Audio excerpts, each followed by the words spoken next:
Hey folks, it's Mike with Chasing Trail. It is Saturday, the day before Easter, February something, 16th maybe. Out for a short ride today on the KTM. Heading over to my local KTM dealer because one of the bolts that holds my fender to the subframe has rattled itself loose. Because KTM things. So big news, I got a new bike. It's a Tenere 700. Why the hell am I not riding it right now then? Well, I rode it very briefly yesterday. We brought the bike home from Yuba City in the back of my dad's truck. It was raining yesterday. Bought the bike from Yuba City Work and Play Power Sports. Big thanks to them. Saxon down there was awesome. Really appreciate everything he did for me to help me get that bike. So we got it home. It was raining pretty good, and I rode it the 12 miles from my dad's house to my house. And even in the rain and cold with greasy fresh tires and having to ride super slow, it was very sketchy, but even that, I had a lot of fun. I absolutely loved the bike. First impressions are really good. I made a video yesterday on the whole ride home, but for some reason the microphone did not pick up any sound whatsoever. So who knows why, but all that footage is useless. It was pretty disappointing. Today, it was raining this morning. Didn't think I was gonna have a chance to ride today. I've been busy almost all day. It's the afternoon now. I don't really have time to do a proper ride. Just too much going on today. And I noticed that one of my bolts was missing, so I figured I'd at least do a short ride over to my dealer, snag that bolt, and yeah, at least I can get out and do something today. So, little short ride on the KTM. I don't think anyone cares about that right now. Probably want to hear about the Tenere. Not a whole lot I can say thus far. It fits me like a glove. With my boots on, I can flat foot. With just shoes on, I'm very close to flat footing. This is with the stock suspension, mind you. And I am going to have to respring it because I'm a little bit fat. Feels really good. Feels stable, fun, pulls great. It actually, the seating position and cockpit and everything and the way it feels on the road reminds me a lot of the 300L Rally, but with a lot more power, as you would expect. So I'm really hoping I get a chance to get out and ride it tomorrow and do another first impressions video. Tomorrow is Easter, so we have family stuff going on. I don't know how much time I'm going to have to get out and ride, but it is supposed to be nice weather tomorrow, so I really hope I can sneak away for at least a couple hours and do that. I may do a little bit longer ride today after I stop by the dealer,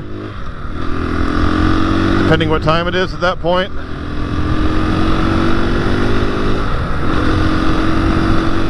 I have also ordered all the stuff to uncork this KTM after learning that Zendyme's Beta 430 RRS has more power stock than this thing. That just will not do.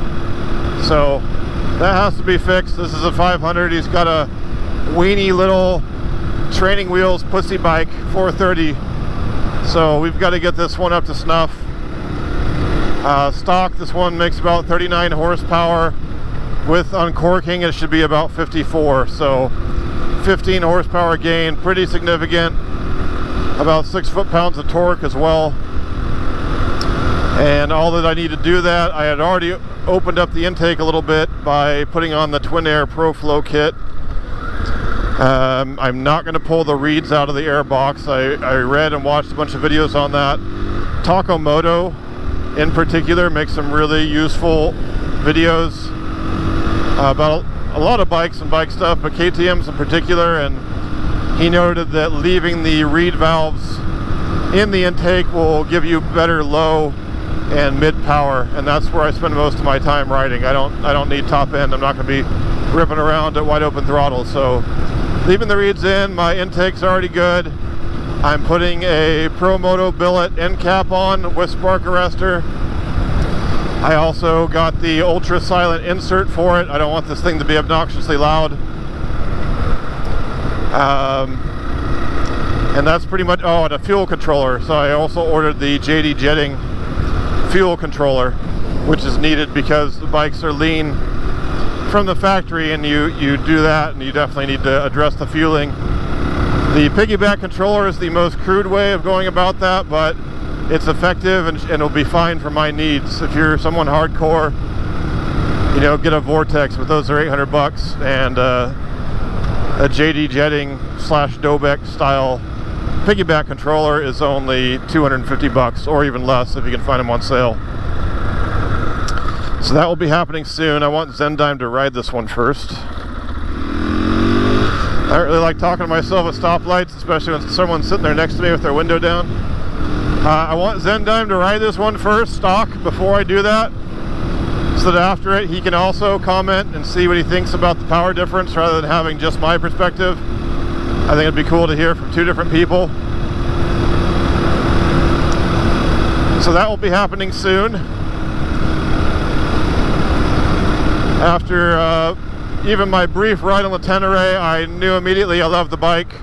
It's pretty much exactly what I want in terms of height and weight and everything. I was worried I'd read so much stuff about it being too tall and top heavy and this and that. I don't feel that at all.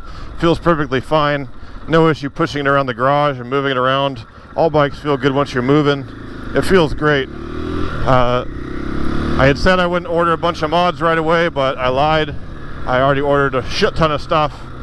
I did prune my list back pretty considerably just after riding it and looking at it and determining what stuff I really need and what was just kind of being silly or bling stuff.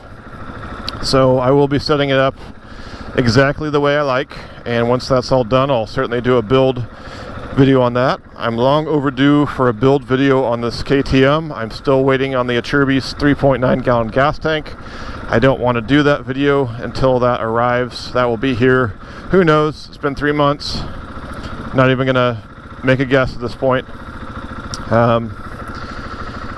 And then with the uncorking, and then we'll do a full final build video, because at that point there's really nothing else I would do to this bike. It'll be 100% set up for me. Oh, I am going to put my double take adventure mirrors back on. I think these mirrors look cool, but they're pretty useless, and I like having good mirrors and be able to see behind me, and I just can't do that with these. So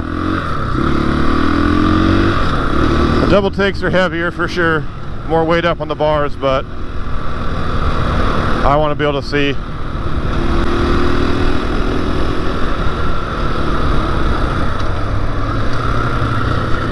Let's not run me over, huh? Hope they're still open. Damn. Oh, they're not. Fuck me. What happened? Saturday till 3. Oh, F me right in my A. God damn it.